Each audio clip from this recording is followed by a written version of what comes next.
Once upon a time, there was a girl with a camera who had an extensive portfolio, a great website, fair pricing, and nobody was booking her.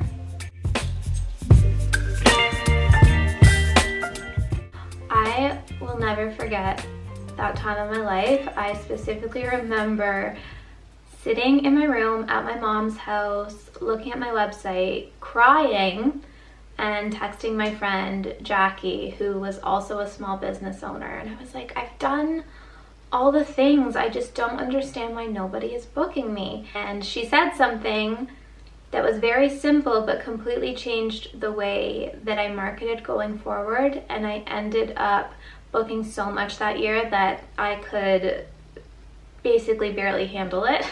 She said, yes, you did all the things, but I think the problem is nobody can find you. And my immediate response was, what do you mean nobody can find me? I'm on social media every day. My socials are growing. And she was like, yeah, but are the people that are following you on your socials really the people that you're wanting to be booking? And I was like, that's true. I had been booking clients that really didn't appreciate me, thought I was too expensive, wanted to micromanage me. Basically were people that I grew up around or went to high school with. No hate to y'all. But that really wasn't my ideal client. The type of client that I wanted to book really wasn't scrolling on social media all the time trying to stay connected with me. They're Googling me. The type of client that I needed was someone that looked at my website, saw my work, like actually looked at my work, connected with me on some level, and thought to themselves, yep, she can get the job done. It wasn't a totally impersonal experience, but they were hiring me because I was a professional, not because they knew my cousin.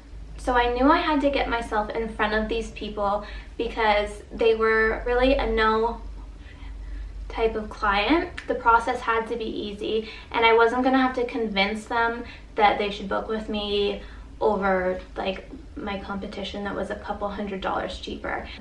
The beauty of this client is that they weren't second guessing me. They were booking because they already trusted me and they knew that I was the professional, so they weren't going to be overlooking everything I did or like questioning my process. So let me tell you how I did that. The number one thing that every photographer needs to do is to be ranking on Google. Now, you might be asking, well, how can everyone rank on Google? You have to educate yourself on SEO, and if you don't have time to do that, you can hire someone to implement all of the search engine optimizations into your website. But my issue was that I had an amazing website, but it just wasn't optimized for Google. So when you typed in the type of project and my location, I wasn't popping up. There's so much information out there about how to do this.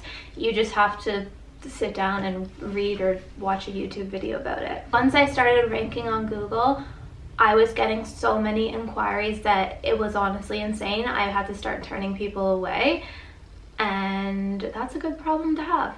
The second thing was to keep up with my social media. I didn't step away from that, but my website needed to be my main platform. So if someone did go to my website, they were seeing the heart and the bulk of what I did and my style and just everything they really needed to know about what I could do for them, but they could still go to my Instagram or my Facebook and kind of see what I had been up to, just to make sure that I was staying relevant. The third thing, and possibly the most important, is to simplify your process in all aspects.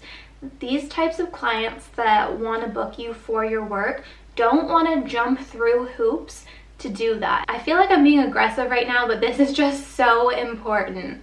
You need to have your work and all your information on your website. They shouldn't be emailing you to find out your prices. You're going to lose so many clients if your prices and all your information isn't already on your website, because they don't have time to do that. The more decisions that a client has to make before booking with you, the less likely that they're going to book with you.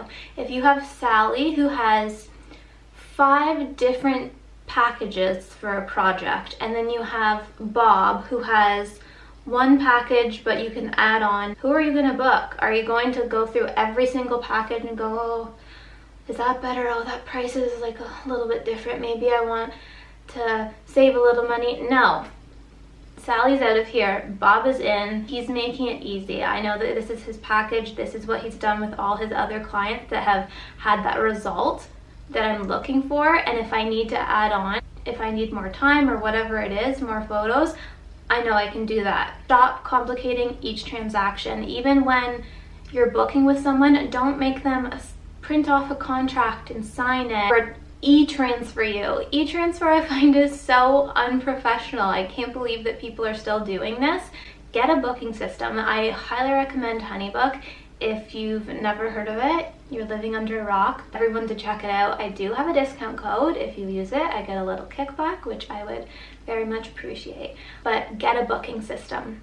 If you are a professional photographer looking to book quality clients, you can't be doing print off contracts and e-transfer. Come on. Stay relevant and alive. Even though you're doing a wash and repeat process with each client, it doesn't mean that you can't ask each client questions and get creative with every shoot. That's the whole point and fun of it. And this simplifying the process really makes that easier and gives you more time to be your creative self. So don't forget that part. My fifth and final tip is to double down on reviews. And I know that it's really awkward and like a bit cringe to ask for a review. It's so painful, but they're just so important. Word of mouth was like basically the first marketing that was ever done. It does work. And if your potential clients don't already know you, it really helps for them to see what other people are saying about working with you.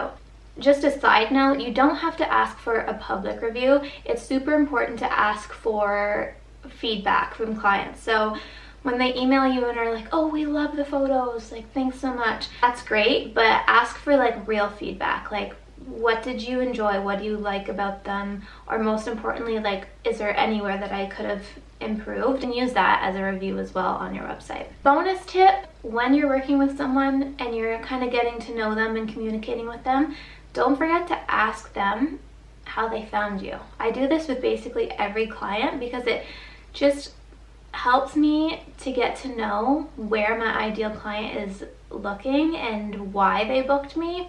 And then I can use that information moving forward to book more like-minded people. If you haven't joined my email list, you can do that there as well. You basically just get a bunch of like free educational resources and like updates when I make new videos. So if you haven't done that, you need to do it. And subscribe. Why aren't you subscribed yet? Can't wait to watch you grow.